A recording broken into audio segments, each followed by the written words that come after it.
చాలా సంతోషంగా ఉంది ఈరోజు ఈ క్యాంపస్లో స్టూడెంట్స్ మధ్యలో ఈ ఈవెంట్ స్టార్ట్ చేయటము, ఈవెంట్లో పాల్గొనటము. ఈ స్టూడెంట్స్ యొక్క ఇన్స్పిరేషన్ చూస్తే హెల్త్ పట్ల వాళ్ళకు ఉన్నటువంటి awareness really it's hats off to them. And ఈ రకంగా అందరూ యంగ్స్టర్స్ ముఖ్యంగా స్టూడెంట్స్ లెవెల్ నుంచే వాళ్ళకి హెల్త్ పట్ల, తర్వాత సమాజం పట్ల వాళ్ళకు ఉన్నటువంటి దృక్పథము, వాళ్ళకు ఉన్నటువంటి సేవా దృక్పథం డెవలప్ చేసుకుంటే మన కంట్రీ ప్రపంచంలోని అగ్రస్థానంలో ఉంటుందని మన ప్రైమ్ మినిస్టర్ గారు కూడా చాలాసార్లు చెప్పారు. అదే అభిప్రాయం నాకు ఈరోజు కలిగింది.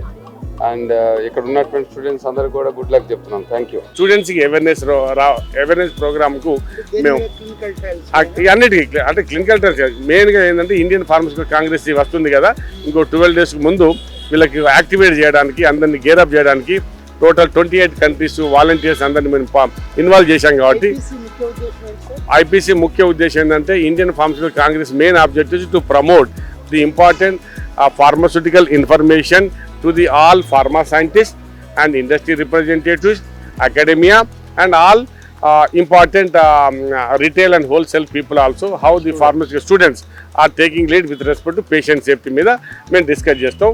అది థీమ్ వచ్చేసి role of Indian pharma for global being అనేది ఆల్రెడీ మీరు థీమ్ చూసారు. దాని మీద మేము అందరం వర్క్ చేసేసి accordingly 60 countries are going to participate with respect to scientific activities. ఆ president sir, national president sir ఉన్నారు, డాక్టర్ టీవీ నారాయణ సార్ కూడా హీ విల్ ఆల్సో అడ్రస్. ఈరోజు జరిగిన pharma stride, it is a curtain raiser of 73rd IPC and I'm very happy. 4th time హైదరాబాద్లో జరుగుతుంది and Telangana state form అయిన తర్వాత first time జరుగుతుంది ఇక్కడ 73rd ఇండియన్ ఫార్మస్యూటికల్ కాంగ్రెస్. ఈసారి complete focus is on industry. Theme వచ్చేసి role of Indian pharma for global well being. మనం already India what India can do to the world అనేది prove చేసుకున్నాం. కాకపోతే ఇండస్ట్రీ పాయింట్ ఆఫ్ వ్యూలో prove చేసుకున్నాం, కానీ global well being point of వ్యూలో, practice వ్యూలో ప్రూవ్ చేసుకోలేకపోయాం.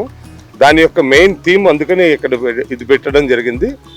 మన ఒక పేషెంట్ యొక్క safety, pharmaceutical care and pharmacy services అనేది ప్రజలకు ఎంతగా ఉపయోగపడతాయి అనేది మెయిన్ ప్రమోట్ చేయడానికి ఈ ఐపీసీని ఒక మెయిన్ ప్లాట్ఫామ్ కింద పెట్టుకున్నాం. అలాగే ఈ ఐపీసీలో ఫార్మసీ విద్యార్థులకి సివిల్స్ ఎగ్జామ్స్ రాయడానికి ఫార్మసీ సబ్జెక్ట్స్ అనేది లేకుండా పోయింది. ఇన్నేళ్ళ నుంచి కూడా మేము చాలా ఫైట్ చేస్తున్నాము ఇంక్లూడ్ చేయమని. ఫార్మసీ కొంతమంది ఐఏఎస్లు గవర్నమెంట్ ఎంప్లాయీస్ అయినా కూడా అదర్ దాన్ ఫార్మసీ సబ్జెక్ట్ తీసుకొని చేస్తున్నారు. ఇంజనీరింగ్ వాళ్ళ సబ్జెక్ట్స్ ఉన్నాయి, మెడిసిన్ వాళ్ళ సబ్జెక్ట్స్ ఉన్నాయి, డెంటల్ వాళ్ళ సబ్జెక్ట్స్ కూడా ఉన్నాయి, కానీ ఫార్మసీ సబ్జెక్ట్స్ లేవు. ఈ ఐపీసీ ద్వారా మేము ఒక రిజల్యూషన్ గవర్నమెంట్కి సబ్మిట్ చేద్దాం అనుకుంటున్నాం. ఫార్మసీ సబ్జెక్ట్స్ కూడా కొన్ని ఇంక్లూడ్ చేయండి, so that pharmacy students civil సర్వెంట్గా సొసైటీకి సేవ చేయడానికి దోహదం కల్పించండి అని చెప్పి మేము గవర్నమెంట్ రిక్వెస్ట్ చేయదలుచుకున్నాము.